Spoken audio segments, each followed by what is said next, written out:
ಹೀಗೆ ಒಂದು ಕಡೆ ಜನ ಗ್ಯಾಸ್ ಸಿಲಿಂಡರ್ ಸಿಗದೆ ಒದ್ದಾಡ್ತಾ ಇದ್ದಾರೆ. ಮತ್ತೊಂದು ಕಡೆ ಸಿಲಿಂಡರ್ ಸಮಸ್ಯೆ ಈಗಷ್ಟೇ ಆರಂಭ ಅಂತ ಲೋಕಸಭೆಯ ವಿಪಕ್ಷ ನಾಯಕ ರಾಹುಲ್ ಗಾಂಧಿ ಸದನದಲ್ಲಿ ನಡೆದಂತಹ ಚರ್ಚೆಯ ಸಂದರ್ಭದಲ್ಲಿ ಹೇಳ್ತಾ ಇದ್ದಾರೆ. ಅಷ್ಟೇ ಅಲ್ಲದೆ LPG ಸಮಸ್ಯೆಗೆ ಕೇಂದ್ರ ಸರ್ಕಾರನೇ ಕಾರಣ ಅನ್ನುವಂತಹ ಆರೋಪವನ್ನು ಕೂಡ ಪ್ರತಿಪಕ್ಷಗಳು ಮಾಡ್ತಾ ಇದ್ದಾರೆ. ಇದಕ್ಕೆ ಕೇಂದ್ರ ಪೆಟ್ರೋಲಿಯಂ ಸಚಿವರು ಕೂಡ ಸ್ಪಷ್ಟವಾದಂಥ ಉತ್ತರಗಳನ್ನು ಅಧಿವೇಶನದಲ್ಲಿ ನೀಡಿದ್ದಾರೆ.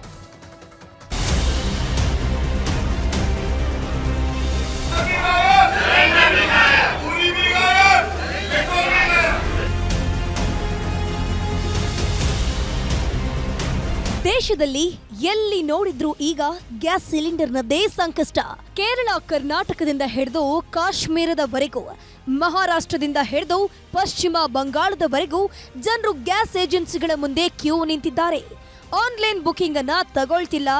ಒಂದು ಸಿಲಿಂಡರ್ ಪಡೆಯೋಕೆ 25 ದಿನ ಅನ್ನೋ ನಿಯಮ ಬೇರೆ. ಹೀಗಾಗಿ ಖಾಲಿ ಸಿಲಿಂಡರ್ಗಳನ್ನ ತಂದು ಏಜೆನ್ಸಿ ಮುಂದೆ ಧೂಳು ಬಿಸಿಲು ಅಂತಾನು ನೋಡದೆ ಕಾಯ್ತಿದ್ದಾರೆ.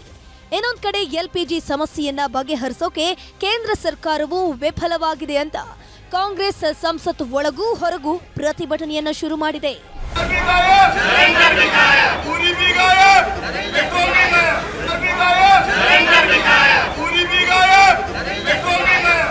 ದೇಶದಲ್ಲಿ ಗ್ಯಾಸ್ ಟ್ರಬಲ್ಗೆ ಕಾರಣ ಕೇಂದ್ರದಲ್ಲಿ ಆಡಳಿತದಲ್ಲಿರುವಂತಹ ಮೋದಿ ಸರ್ಕಾರದ ನೀತಿಗಳು ಅಂತಾನು ಆರೋಪಿಸಿದ್ರು. ಅಮೆರಿಕದ ಎದುರು ಪ್ರಧಾನಿ ಶರಣಾಗಿದ್ದಾರೆ ಅಂತ ಆರೋಪವನ್ನ ಮಾಡಿದ್ರು. ಜೊತೆಗೆ ಸರ್ಕಾರ ಮತ್ತು ಪ್ರಧಾನಮಂತ್ರಿಯವರ ಬಳಿ ಸಮಯವು ತುಂಬಾನೇ ಕಡಿಮೆ ಇದ್ದು ತಕ್ಷಣ ಸಮಸ್ಯೆ ಬಗೆಹರಿಸೋಕೆ ಸಿದ್ಧತೆ ಮಾಡಿಕೊಳ್ಳಬೇಕು ಅಂತಾನು ಸಲಹೆ ನೀಡಿದ್ರು. Gas is going to be a problem, petrol is going to be a problem, all fuel is going to be a problem because essentially our energy security has been compromised. Flawed foreign policy has created this problem. Now it doesn't matter अभी क्या करना है, अभी prepare करना है. अभी आपके पास थोड़ा सा टाइम है तो सरकार को, प्रधानमंत्री को एकदम प्रिपरेशन शुरू कर देनी चाहिए, क्योंकि अगर प्रिपरेशन नहीं की तो फिर करोड़ों लोगों का जबरदस्त नुकसान होगा. ಗ್ಯಾಸ್ ಸಿಲಿಂಡರ್ ಸಂಕಷ್ಟ ಈಗಷ್ಟೇ ಆರಂಭ. ಲೋಕಸಭೆಯಲ್ಲೇ ಬಾಂಬ್ ಹಾಕಿದ ವಿಪಕ್ಷ ನಾಯಕ. ಲೋಕಸಭೆಯ ಅಧಿವೇಶನದಲ್ಲೇ ವಿಪಕ್ಷ ನಾಯಕ ರಾಹುಲ್ ಗಾಂಧಿ ಕೊಟ್ಟಂತಹ ಹೇಳಿಕೆ ಇದು. ಮಧ್ಯಪ್ರಾಚ್ಯದಲ್ಲಿ ಯುದ್ಧವು ಭುಗಿಲೆದ್ದಿದೆ. ಸಮಸ್ಯೆಯ ನೋವು ಈಗಷ್ಟೇ ಪ್ರಾರಂಭವಾಗಿದೆ. ಹೋಟೆಲ್ಗಳು ಬಂದ್ ಆಗ್ತಿವೆ. ಜನ ಸಂಕಷ್ಟಕ್ಕೆ ಸಿಲುಕಿದ್ದು ಇದು ಕೇವಲ ಆರಂಭ. ಮುಂದಿನ ಪರಿಸ್ಥಿತಿ ಕಠಿಣವಾಗಲಿದೆ ಅಂತ ಹೇಳಿಕೆ ಕೊಟ್ಟರು. A war has broken out in the Middle East. The United States, Israel, and Iran are at war. This war is going to have far-reaching consequences. The pain has just started. Restaurants are closing. There's widespread panic about LPG. Street vendors are affected. And as I said, this is only the beginning.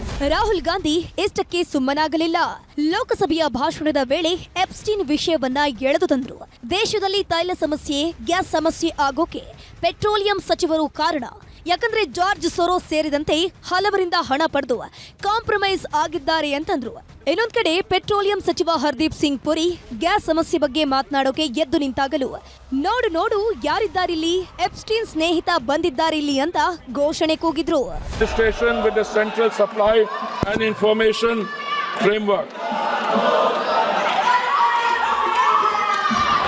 Commercial LPG has been regulated. Gas cylinder ಸಮಸ್ಯೆಗೆ ಪರಿಹಾರ ಹುಡುಕೋ ಬದಲು ರಾಜಕೀಯ ಪಕ್ಷಗಳ ವೈಯಕ್ತಿಕ ಸಮಸ್ಯೆಯೇ ಅಧಿವೇಶನದಲ್ಲಿ ಮಾರ್ಧನಿಸಿತು. ಕೊನೆಗೆ ಲೋಕಸಭೆಯಲ್ಲಿ gas cylinder ಸಮಸ್ಯೆ ಆಗ್ತಿರೋದು ನಿಜ ಅಂತ ಹರ್ದೀಪ್ ಸಿಂಗ್ ಪುರಿ ಅವರೇ ಒಪ್ಕೊಂಡ್ರು. ಸಮಸ್ಯೆ ಬಗೆಹರಿಸೋಕೆ ಎಲ್ಲ ಪ್ರಯತ್ನಗಳು ಆಗ್ತಿವೆ ಅಂತಾನು ಮಾಹಿತಿ ನೀಡಿದ್ರು. Honorable Speaker sir, this is not the moment for rumor mongering or fake narratives. India is navigating the most severe global energy disruption in recorded history. Crude supply is flowing, gas is prioritized for homes and farms, LPG production has been stepped up by 28%. Consumer prices are held far below. ಭಾರತದಲ್ಲಿ gas cylinder ಸಮಸ್ಯೆ ಈಗ ಆರಂಭ ಆಗಿದೆ ಅಂತ ರಾಹುಲ್ ಗಾಂಧಿ ಹೇಳಿದ್ರೆ ಸಮಸ್ಯೆ ಆಗ್ತಿದೆ ಅಂತ ಕೇಂದ್ರ ಪೆಟ್ರೋಲಿಯಂ ಸಚಿವರು ಒಪ್ಕೊಂಡಿದ್ದಾರೆ. ಹಾಗೆ ನೋಡಿದ್ರೆ ಭಾರತದಲ್ಲಿ ನಿಜಕ್ಕೂ LPG ಸಮಸ್ಯೆ ಉದ್ಭವಿಸೋಕೆ ಕಾರಣ ಬರೀ ಯುದ್ಧ ಮಾತ್ರವಲ್ಲ. ಭಾರತದಲ್ಲೇ LPG ಉತ್ಪಾದನೆ ಹೆಚ್ಚಾಗದೆ ವಿದೇಶಗಳ ಮೇಲೆ ಅವಲಂಬನೆ ಆಗಿರೋದು ಇಲ್ಲಿ ಮುಖ್ಯ ಕಾರಣ. ಭಾರತದಲ್ಲಿ 33 ಕೋಟಿ ಕುಟುಂಬ LPG ಮೇಲೆ ಅವಲಂಬನೆಯಾಗಿದೆ. ಪ್ರತಿದಿನ 50 ಲಕ್ಷ ಗೃಹ ಬಳಕೆ ವಾಣಿಜ್ಯ ಸಿಲಿಂಡರ್ಗಳನ್ನು ಜನರು ಬಳಸುತ್ತಿದ್ದಾರೆ. ಪ್ರತಿ ವರ್ಷ ಭಾರತದಲ್ಲಿ 31 ಮಿಲಿಯನ್ ಟನ್ LPG ಬಳಕೆ ಆಗ್ತಿದೆ. ಆದರೆ ಭಾರತದಲ್ಲಿ ಉತ್ಪಾದನೆ ಆಗ್ತಿರೋದು ಬರೀ 40% LPG ಮಾತ್ರ.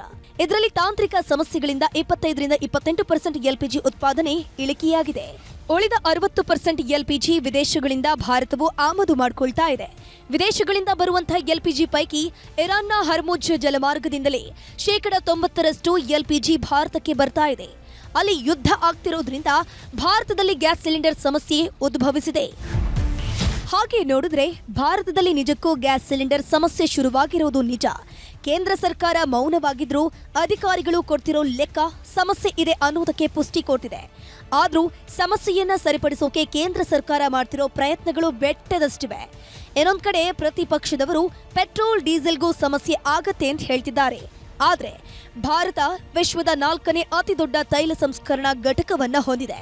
ಹೀಗಾಗಿ ಇನ್ನೂ 1.5 ರಿಂದ 2 ತಿಂಗಳಿಗಾಗುವಷ್ಟು ಪೆಟ್ರೋಲ್ ಡೀಸೆಲ್ ಸ್ಟಾಕ್ ಇದ್ದು ಸಮಸ್ಯೆ ಆಗೋದಿಲ್ಲ.